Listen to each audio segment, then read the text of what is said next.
দাদা সত্যৰ ৰাজসিংহাসনতে অধিষ্ঠিত হোৱাৰ দিন ধৰি আজি পৰ্যন্ত নাপালো মই মোৰ মনৰ শান্তি। অদিতিৰ নন্দন সেই কপটীয়া দেৱতাই কপট চালনাৰে অমৰাৱতী হস্তগত কৰিছে দৈত্যৰ স্বৰ্গ সুখৰ পৰা। যুগে কৰা বঞ্চনাৰ যদি মই নলওঁ প্ৰতিশোধ, কিবা যুক্তি আছে জানো মই ৰাজ সিংহাসনতে বহাৰ? সঁচা দাদা, দৈত্যৰ ঔৰসে জন্মিলো আমি দৈত্য কুলত। দাদা দৈত্যৰ ঔৰসে জন্মিলো আমি দৈত্য কুলত। নিজ অধম বুলি আজি চিৰকাল ঘৃণাই আমাক কাপুৰুষ দেৱতা সমাজে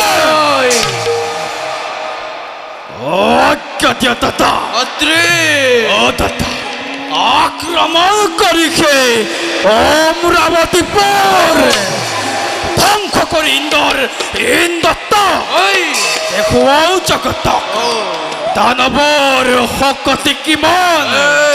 বলা দাদা এতিয়াই আক্রমণ কৰোকে অমরাবতী পর। দাদা ভদ্রী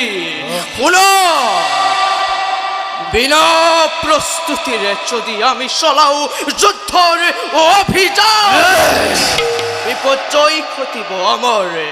গতিকে যোৱা তুমি শিক্ষিত কৰা দৈত্য সেনাক ময়ো যাও শিৱ আৰাধনাৰ হেতু তুষ্ট কৰি ভোলানাথক লাভ কৰি লওঁ মই মনোমত বৰ। তাৰ পাছতে মই চাম ভালদৰে কিবা দৰে স্বৰ্গপুৰ ৰাখে দেৱেন্দ্ৰই।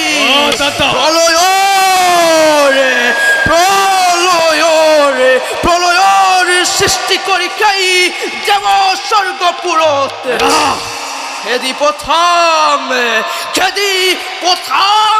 দেৱতা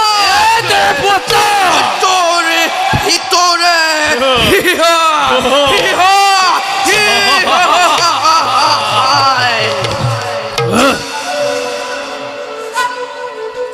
কিন্তু দাদা যদিহে মনোমতে বৰ প্ৰদান নকৰিছে ভঙু আহিবই। তেতিয়া দাদা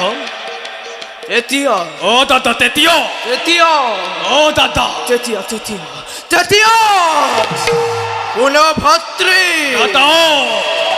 যত আছে সভ্য ভক্ত ব্রহ্মাণ্ডৰ ভিতরে, যত আছে বিষ্ণু ভক্ত এই পৃথিৱীৰ মাজে সকলোকে ধৰি আনি যজ্ঞকুণ্ডত মই কৰিম নিক্ষেপ।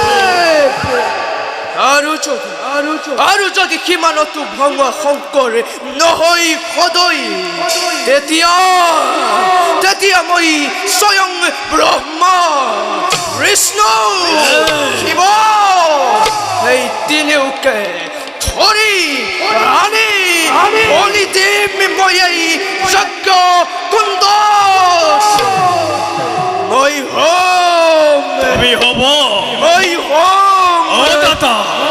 হম জগতৰ জাগ্ৰত ঈশ্বৰ।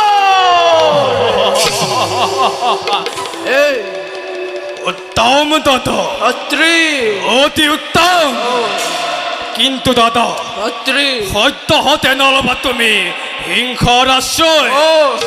জানো আমি ভালদৰে ভক্তিতে তুষ্ট হৈ সেই ভঙুৱা শিৱ কে হে দাদা ভাতৃ তুমি শিৱ আৰাধনাৰ হেতু আৰু ময়ো যাম নিষ্কৰ্তব্যত হওঁ অগ্ৰসৰ ভাতৃ দাদা কালিলৈ প্ৰভাততে যাত্ৰা কৰিব লাগিব মই শিৱ আৰাধনাৰ হেতু দাদা। এতিয়া বলা ভাতৃ দাদা